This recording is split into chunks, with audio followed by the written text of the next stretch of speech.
Recuerdo ese día con una claridad que todavía me inquieta. Luisa tenía 2 años y yo lo sabía con todo mi cuerpo, que algo no estaba bien, pero nadie me creía. En ese tiempo vivía con nosotros mi sobrina, 1 año mayor que Luisa, y fue ese contraste, esas 2 niñas en el mismo espacio, lo que comenzó a decirme que algo no encajaba. No necesité un manual, no necesité una investigación, solo necesité mirarlas a las 2 y sentir que algo era diferente. Luisa tardó en caminar, 1 año y 3 meses. La gente decía, cada niño tiene su tiempo. Lo escuchaba, intentaba creerlo, pero había algo más. Ella no hablaba, no de la forma que uno espera de una niña de 2 años. Ella repetía. Si yo decía agua, ella decía agua. Si yo decía hora de dormir, ella decía hora de dormir. Devolvía las palabras como si fueran un eco. Todavía no tenía un nombre para eso, pero sabía que no era normal. Lo más difícil de explicar es esto. Luisa me miraba a los ojos, jugaba conmigo, con otras personas, sonreía, respondía cuando la llamaba por su nombre, y eso me confundía aún más. Porque cuando uno habla de autismo, lo poco que yo sabía en ese momento, la imagen que viene es la de un niño completamente cerrado, un niño que no mira, que no se conecta. Luisa no era eso, pero tampoco era mi sobrina. No era lo que yo esperaba. Había algo. No podía nombrarlo, pero vivía dentro de mí, pesado, quieto, como una advertencia que no se iba. Pedimos una cita. Llevé mi lista de preocupaciones en la cabeza, no en papel, porque las madres de niños pequeños no tienen tiempo para papel, pero lo tenía todo memorizado. El desarrollo, el habla, la repetición, la comparación con mi sobrina, y el pediatra me escuchó, o pareció escucharme, y entonces dijo, es porque ella pasa mucho tiempo frente a las pantallas. Solo eso. Salí de ese consultorio con esa frase clavada en el pecho como una espina. ¿Era yo? ¿Estaba exagerando? ¿Era solo una madre ansiosa que veía problemas donde no los había? Miré a Luisa en el carro, de regreso a casa, y seguí sabiendo. No eran las pantallas, era otra cosa. Y aún iba a descubrir qué.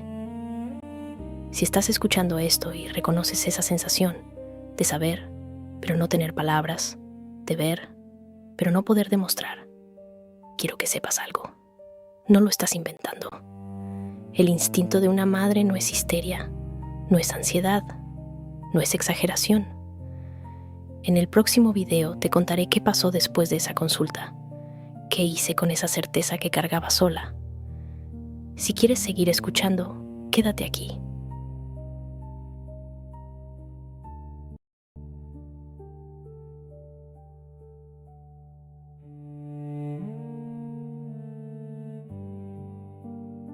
Salí del consultorio tomando la mano de Luisa y le sonreí, porque ella no podía ver lo que estaba pasando dentro de mí. El pediatra había sido amable, profesional, seguro. Llamó su nombre. Ella se dio vuelta, señaló un juguete.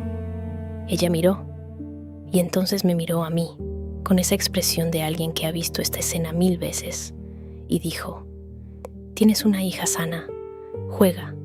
Responde cuando la llaman. Probablemente le estás dando demasiada pantalla. La pantalla. Creía que era la pantalla. No discutí. No sé por qué no discutí. Creo que una parte de mí todavía quería que tuviera razón. Que fuera así de simple. Que pudiera llegar a casa, quitarle la tablet y en 2 semanas tener una hija que hablara. Pero yo sabía. Las madres saben. No es algo que aprendes. Es algo que sientes, aquí, en el medio del pecho, aunque todos a tu alrededor te digan que estás exagerando. Miré a Luisa en el camino de regreso. Iba en el asiento trasero, repitiendo una frase de un dibujo animado, siempre el mismo fragmento, siempre con la misma entonación exacta. En ese momento no sabía cómo se llamaba eso, No sabía que tenía nombre. Después aprendería que se llama ecolalia. Cuando una niña repite lo que escuchó, sin necesariamente comprender lo que está diciendo. Pero ese día era solo mi hija en el asiento trasero, repitiendo palabras que no eran suyas, mientras yo trataba de no llorar en el tráfico. Y entonces llegó el pensamiento que de verdad me aterrorizó: la escuela. Luisa pronto iba a entrar a la escuela, y yo no dejaba de pensar: ¿cómo va a ser? ¿Cómo va a comunicarse con la maestra? ¿Con los otros niños? ¿Cómo va a pedir ir al baño? ¿Cómo me va a decir si algo le pasa? Cualquier papá, cualquier mamá. Una de las cosas más simples y más bonitas de la vida es llegar a casa y preguntar: ¿cómo estuvo la escuela hoy? Y escuchar una respuesta. Escuchar la voz de tu hijo contándote su día. Yo no sabía si eso algún día lo iba a tener. Y aquí tengo que ser honesta contigo. No fue rabia lo que sentí en ese momento. Fue desesperación. Ese tipo de desesperación silenciosa, que no grita, que no llora frente a nadie, que solo aprieta por dentro mientras abroches el cinturón, mientras enciendes el carro, mientras finges que todo está bien porque tu hija te está mirando. Necesitaba que alguien me creyera, y ese día nadie lo había hecho. Si llegaste hasta aquí, ¿alguna vez te dijeron que estabas exagerando? Cuéntame en los comentarios. Quiero saber por qué no estás sola. Y en el próximo video te cuento qué pasó después. Salí del consultorio del pediatra y me fui a casa, sin llanto, sin rabia.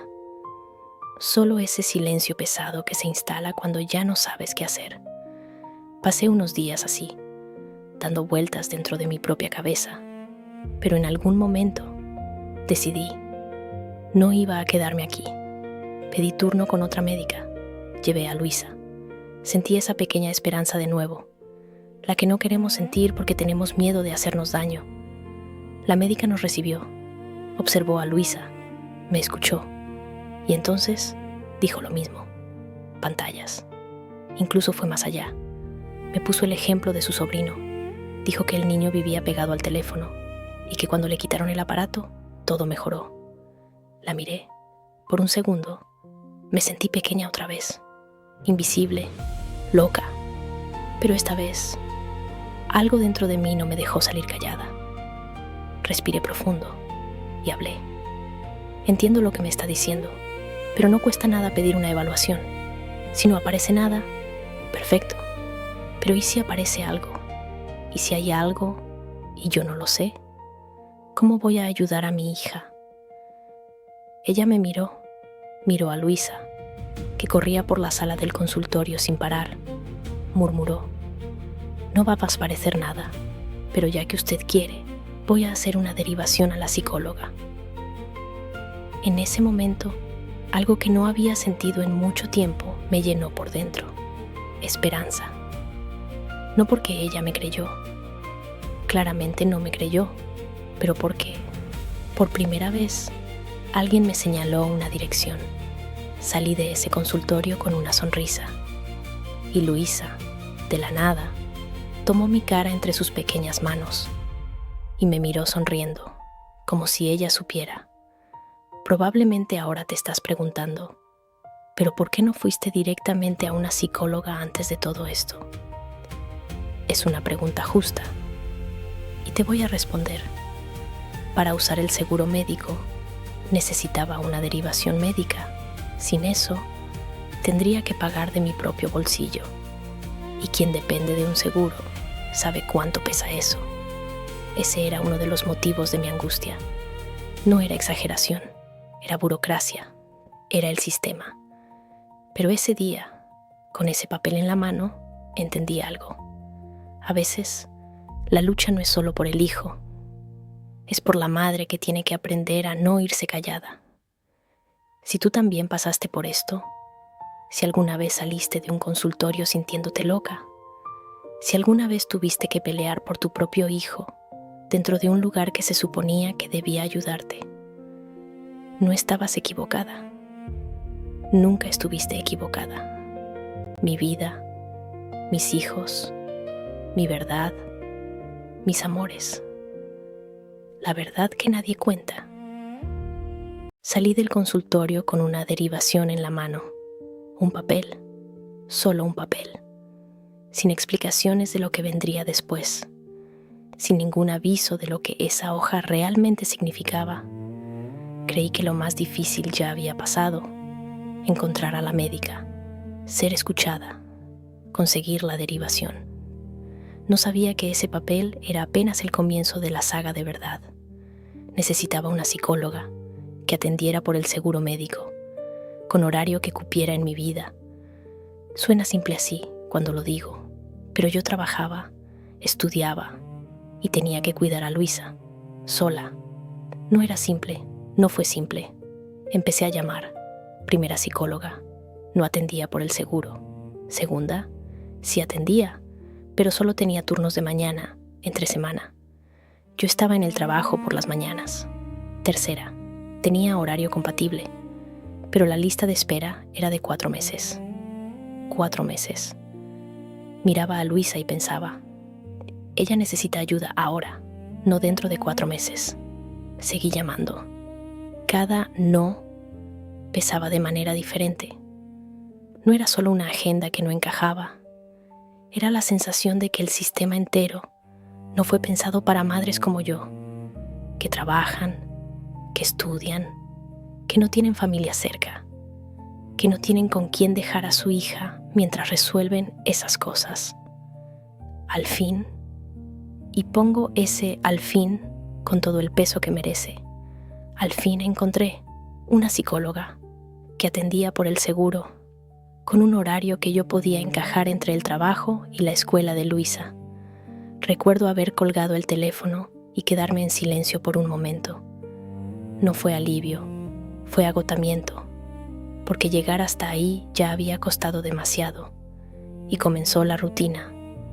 2 veces por semana, buscaba a Luisa en la escuela, cruzaba la ciudad, llegaba al consultorio. 2 veces por semana me sentaba en la sala de espera mirando al vacío mientras ella estaba adentro. Y 2 veces por semana volvía a casa sin entender todavía lo que estaba pasando.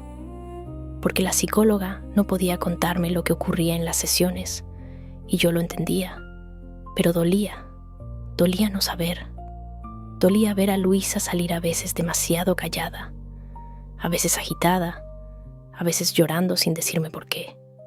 Y yo no podía preguntar, solo podía estar ahí. Aprendí muchas cosas en esa sala de espera. Aprendí a ser paciente de una manera que nunca había necesitado. Aprendí que estar presente no necesita tener sentido en el momento. Y aprendí que el sistema es lento, muy lento, para quien tiene prisa de ver a su hijo bien. Si estás en esa fase ahora mismo, llamando, buscando, siendo rechazada, quiero que sepas, no estás débil, estás agotada de hacer lo que tiene que hacerse sin ningún apoyo. Eso es diferente, sigue, porque cuando lo encuentres, habrá valido la pena. No será fácil, pero valdrá. Mi vida, mis hijos, mi verdad, mis amores, la verdad que nadie cuenta. Les dije que iba a ser un largo camino. Todavía no sabía qué tan cierto era eso. Las sesiones con la psicóloga seguían, semana a semana. Y entonces, llegó de verdad. Luisa empezó a hablar más. Frases que antes salían cortadas empezaron a salir completas. La psicóloga también nos derivó a terapia ocupacional. Fue difícil, costoso, agotador, pero hermoso. Verla ganar coordinación, verla en el parque sin el pánico de antes. Lloré mucho esos meses, de alivio. Después llegó el informe, un documento formal, evaluaciones, meses de seguimiento registrado. Y en ese papel decía, posible trastorno del espectro autista, nivel leve. Hoy lo llamamos soporte 1. Me quedé quieta en el carro un rato. No fue sorpresa, fue la confirmación de algo que mi cuerpo ya sabía. Pensé, Ahora tengo algo por escrito. Ahora el sistema me va a escuchar. Ay, Krishna. Fuimos a la neuropediatra. Entré con el informe organizado, con separadores.